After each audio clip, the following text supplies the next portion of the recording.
There is nothing a politician likes more than a crisis. It gives them the chance to implement taxes and laws they otherwise wouldn't get away with.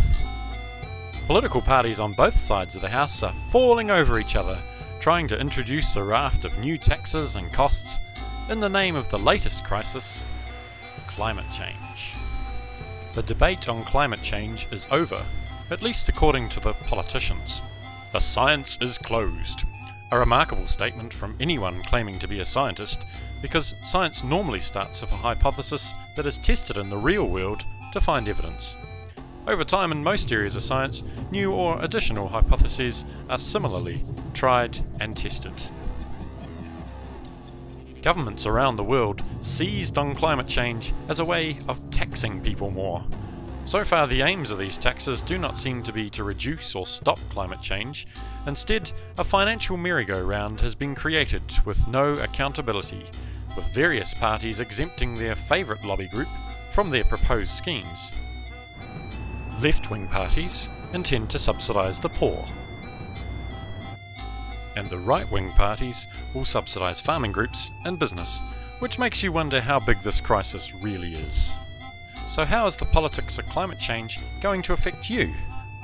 Carbon taxes will increase the cost of transport, making, once again, carbs the preserve only of the rich.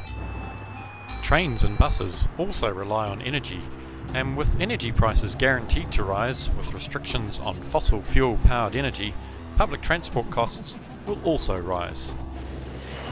Air travel will grind to a halt without carbon-based fuel consumption, killing New Zealand's top income earner, tourism. Promoting New Zealand as a clean, green tourist destination is rather pointless if nobody can afford to fly here. Dairying, New Zealand's second largest export industry, will be taxed, killing the fatted calf that lays the golden egg, so to speak. While New Zealand is rushing to shut down its industry, emerging markets such as Brazil, India and China are exempt from carbon restrictions. These countries are producing more new carbon dioxide every day, with 2 new coal-powered fire stations opening in China every week.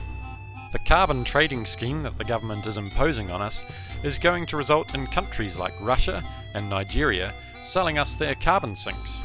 Because you are not buying a physical product, a global carbon trading scheme relies on trusting the Russian mafia and the Nigerian internet scammers. You are literally buying thin air.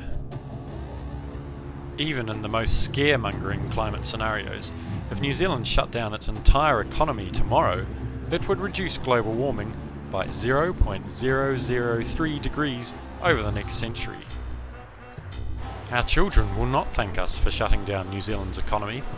Even if climate change scenarios prove to be true, future generations will fare better in a thriving economy where they can adapt to change, rather than one that is wound back to the Stone Age.